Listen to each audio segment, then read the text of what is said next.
Hi all, welcome to Academy One. We are happily announcing that we started a new series called A1 Topic Edge. So this is specially designed for UPSC, APPSC Group 1 and Group 2 students for effective understanding and in-depth knowledge on a particular topic.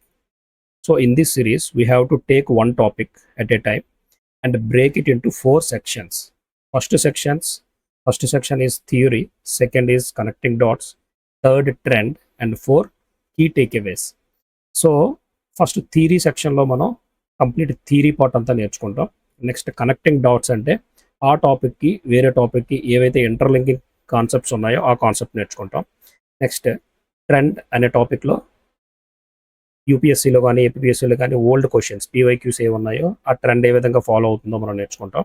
Next key takeaways for the prelims and mains సెక్షన్లో mains answer writing ప్రాక్టీస్లో మనం ఏ విధంగా వాడచ్చు. Next ప్రిలిమ్స్లో facts based questions ఏ విధంగా వస్తాయి, ఏవైతే గుర్తుపెట్టుకోవాలో వాటిని కీ టేక్అవేస్లో మనం నేర్చుకుందాం. Without any further delay we start our first topic from the polity, that is joint sitting of the parliament. So very important topic, joint sitting of the parliament. First theory topic first నేర్చుకుందాం. So joint sitting of the parliament is an extraordinary machinery provided by constitution to resolve a deadlock between the two houses. So మనకి లోక్సభకి రాజ్యసభకి మధ్య ఏ విధమైన dead lock వచ్చినా సరే bills విషయంలో ఈ joint సిట్టింగ్ని use చేసుకొని మనం రిజాల్వ్ చేసుకుంటారు. సో దీన్ని కాన్స్టిట్యూషన్ మనకు ప్రొవైడ్ చేసింది.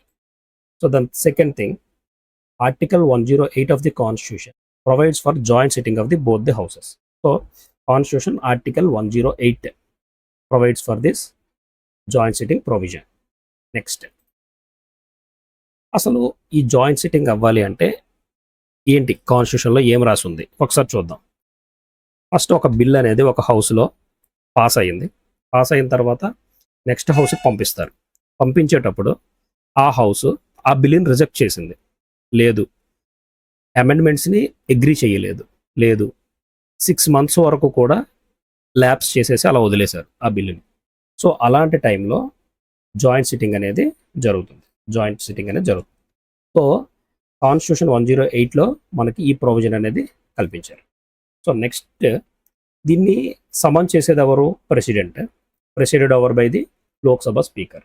సో లోక్సభ స్పీకర్ అధ్యక్షతన ఇది జరుగుతుంది, right?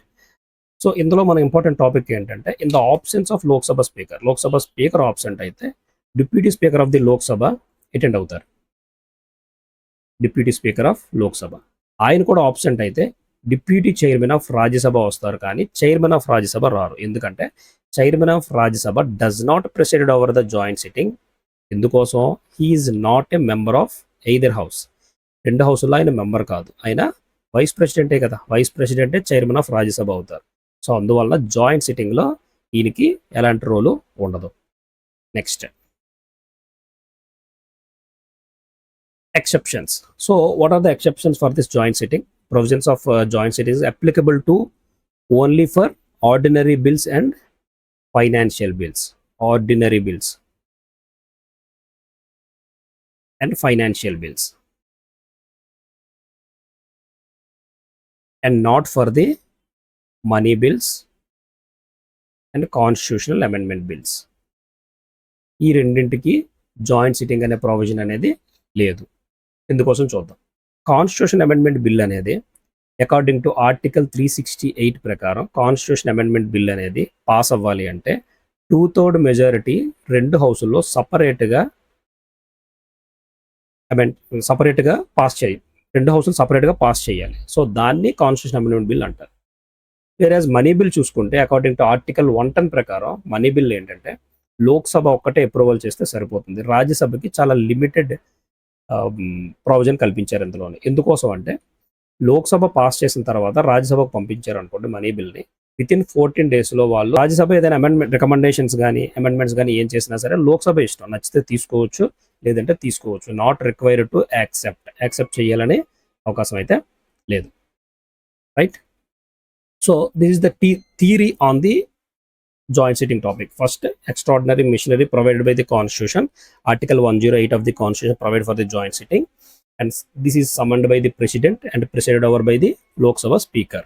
So chairman of Rajya Sabha does not have any role on this. Next, exceptions for this joint sitting, money bills and constitutional amendment bills ki joint sitting అనేది లేదు. Next, what are the connecting dots? మిగతా topics కి ఏ విధంగా మనం దీన్ని connect చేయొచ్చు? So మనం లోక్సభ కానీ రాజ్యసభ కానీ హౌస్ అనేది స్టార్ట్ అవ్వాలి అంటే కోరం అనేది చాలా ఇంపార్టెంట్. అసలు కోరం అంటే ఏంటి? కోరం అంటే ఏంటంటే minimum number of members required to be present in the house before it can transact any business. మనం ఒక బిజినెస్ స్టార్ట్ చేయాలి, ఒక బిజినెస్ని స్టార్ట్ చేయాలి అంటే హౌస్లో, ఏదో హౌస్లో, లోవర్ హౌస్లో కానీ అప్పర్ హౌస్లో కానీ 1/10 ఆఫ్ ది 1/10 మెంబర్స్ అనేది ప్రెజెంట్ అవ్వాలి, including presiding officer. Very important, including presiding officer. కొన్ని బిట్స్లో ఎక్స్క్లూడింగ్ ప్రిసైడింగ్ ఆఫీసర్ అంటారు, కొన్ని బిట్స్లో ఇంక్లూడింగ్ ప్రిసైడింగ్ ఆఫీసర్ అంటారు. ఈ పాయింట్ కొంచెం జాగ్రత్తగా గుర్తుపెట్టుకోండి. 1/10 కోరం లోక్సభలో కానీ రాజ్యసభలో కానీ ఒక బిజినెస్ స్టార్ట్ అవ్వాలి అంటే. సో సేమ్ కోరం అనేది మనం జాయింట్ సిట్టింగ్లో కూడా చూస్తాం. సేమ్ 1/10 కోరం అనేది మెన్షన్ చేసి ఉంటుంది. బట్ ఇక్కడ క్వశ్చన్ ఏంటంటే ఇది కాన్స్టిట్యూషన్లో మెన్షన్ చేశారా అని అడుగుతారు. సో కాన్స్టిట్యూషన్లో మెన్షన్ చెయ్యలేదు. ఇది rules of procedure and conduct of business in Lok Sabha specially mentioned this quorum for the joint sitting. ఇది కాన్స్టిట్యూషన్లో మెన్షన్ చేసి ఉండదు కోరం అనేది. ఈ జాయింట్ సిట్టింగ్ కోరం అనేది rules of procedure and conduct of the business in the లోక్సభలో mention చేసి ఉంది. Next, the joint sitting is governed by the rules of procedure of the Lok Sabha and not of the Rajya Sabha. ఇది లోక్సభ ప్రొసీజర్కి సంబంధించిన rules of procedures of లోక్సభకు సంబంధించిన మాత్రమే govern చేయబడి ఉంటుంది, రాజ్యసభకి సంబంధం లేదు. Then next, a joint sitting of the parliament has been called 3 times. So ఇంతవరకు 3 సార్లు ఈ డెడ్ లాక్ సిచ్యువేషన్లో మనం ఉపయోగించుకున్నాం. అదేంటి? 1961లో వాడారు, అది డౌరీ ప్రొవిషన్ బిల్లో. Next 1978 banking service commission bill and 2002 the prevention of terrorism యాక్ట్కి సంబంధించినటువంటి బిల్లుల్లో వాడారు. సో ఇది ఇంతవరకు మనకి హిస్టరీలో ఈ 3 times మాత్రమే మనం వాడాం. నెక్స్ట్, అసలు జాయింట్ సిట్టింగ్ అనేది వేరే ఆర్టికల్లో ఎక్కడ మనం చూసాం? వేరే ఆర్టికల్లో ఆర్టికల్ 87లో మనం చూస్తాం. So article 87 and another article 108 గురించి ఆల్రెడీ మనం చూసాం. ఆర్టికల్ 87లో ఏముందంటే ప్రెసిడెన్షియల్ అడ్రస్ అండర్ ఆర్టికల్ 87 ఏంటది చూద్దాం. So the president address the Rajya Sabha and Lok Sabha at the beginning of the first session after each general elections. So general election అయిన తర్వాత first సెషన్ని joint sitting Rajya Sabha లోక్సభకి ప్రెసిడెంట్ అడ్రస్ చేస్తారు.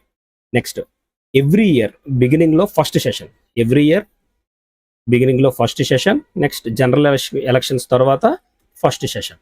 ఈ రెండింటికి కూడా ప్రెసిడెంట్ అడ్రస్ చేస్తారు under the article 87. Right. Next, so these are the connecting dots. We are already seen this. Next, what are the trends on this topic? So in 1980 there is a question on this joint sitting. What is this? In which case joint session of the Lok Sabha and Rajya Sabha is convened by the president. So in the 1980 lo UPSC lo vache question, when a finance bill is to be passed by the Lok Sabha and the Rajya Sabha with 2/3 majority. So finance bill అనేది 2 దగ్గరలో pass అయిపోయింది అన్నాడు. Pass అయిపోతే ఇంకా joint sitting ఏం అవసరం ఉంటుంది? To impeach the president ఇంపీచ్మెంట్కి జాయింట్ సిట్టింగ్ అనేది ఉండదు.